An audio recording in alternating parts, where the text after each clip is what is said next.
Écoutez Dieu aujourd'hui. L'écouter et l'annoncer. Qui peut l'annoncer et qui veut bien écouter Dieu et pourquoi l'écouter même? Frères et sœurs, Dieu envoie toujours au cœur de notre monde des hommes, des femmes, pour appeler sa volonté. L'envoyé de Dieu, prêtre ou laïque, est porteur de la parole de vérité et de justice. Il est porteur d'un message de mise en garde, d'avertissement. Quel malheur pour vous! Vous qui cherchez à faire taire le prophète parce qu'il dénonce les injustices, les mauvaises pratiques qui déshonorent Dieu et partant détruisent la vie humaine. Vous êtes malheureux, dit le Seigneur, car vous n'écoutez pas la parole de Dieu, et même quand vous l'entendez, elle n'a pas d'effet sur votre quotidien.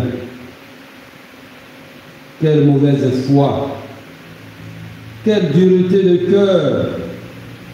Et comme cela ne suffit pas, ils entraînent les plus faibles dans l'erreur.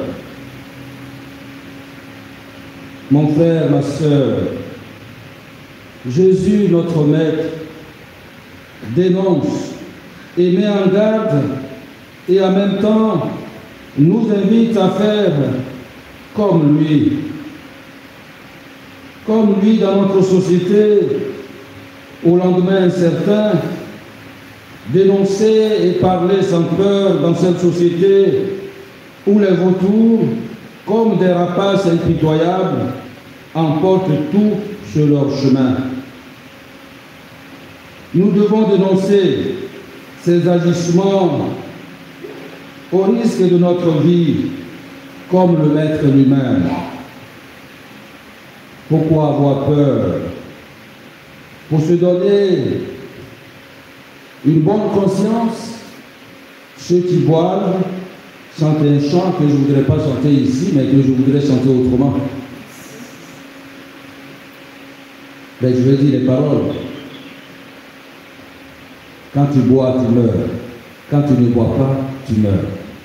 Je te donne bonne conscience. Donc il faut boire. Parce que, quoi qu'il en soit, tu vas mourir. Nous aussi, nous pouvons prendre cela pour nous-mêmes. Tu annonces la parole de Dieu, tu peux mourir. Tu ne l'annonces pas, tu peux mourir. Pourquoi ne pas alors l'annoncer? Tu parles de Dieu, tu meurs. Tu ne parles pas de Dieu, tu meurs. Tu parles de Dieu, tu meurs. Tu ne parles pas de Dieu, tu meurs. Alors, parlons de Dieu comme Jésus qui parle de Dieu. Notre vie sera menacée comme celle du Christ.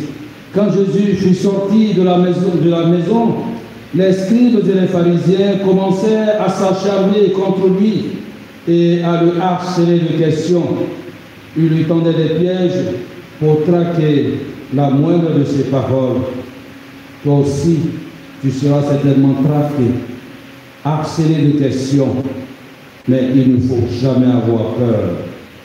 Nous n'avons pas le droit de céder à la pression.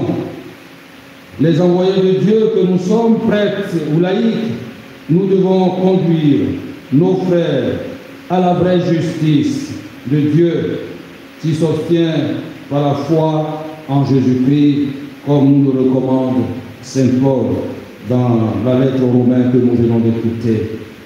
Demandons donc au Seigneur, lui qui est le chemin, la vérité et la vie, de nous donner la foi pour le suivre à temps et à contre-temps. Avec sa grâce, nous pourrons aller de l'avant et convertir notre monde maintenant et pour les siècles des siècles. Amen.